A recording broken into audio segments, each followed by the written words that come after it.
Orang yang memberi dengan sedikit akan mendapatkan sedikit. Orang yang menabur dengan banyak akan menuai yang banyak. Kira-kira kita di posisi yang mana?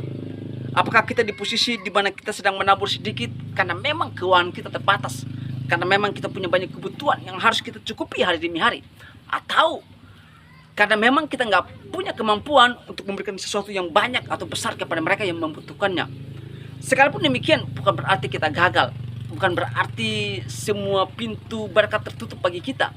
Yang pasti, setialah untuk menabur dengan hal-hal yang kecil, karena satu kali kelak ketika ketaatan kita akan teruji, kita pun akan menikmati hal-hal yang besar dan kita akan memberkati orang dengan hal yang besar juga. Tetapi apakah kita juga sedang ada di posisi di mana kita sedang menabur yang banyak sehingga kita pun akan memperoleh yang banyak? Puji Tuhan. Itu artinya bahwa kita punya kemampuan untuk sampai di titik itu. Selagi kita masih menabur tentang hal-hal yang banyak kepada mereka yang membutuhkan pertolongan kita, bukan supaya kita dikenal, bukan supaya kita mencari nama baik dan membuat kita menjadi sombong, tapi justru kita mengerti tentang sebuah kehidupan bahwa memang orang-orang yang ada di sekitar kita, mereka butuh pertolongan kita. Ada orang yang kaya, tetapi ada orang yang miskin. Kalau kita bersyukur adalah bagian daripada orang yang kaya, berilah sesuatu bagi mereka, berilah sesuatu yang berharga yang mereka inginkan. Karena dengan cara seperti itulah, percayalah bahwa itu akan kembali kepada kita.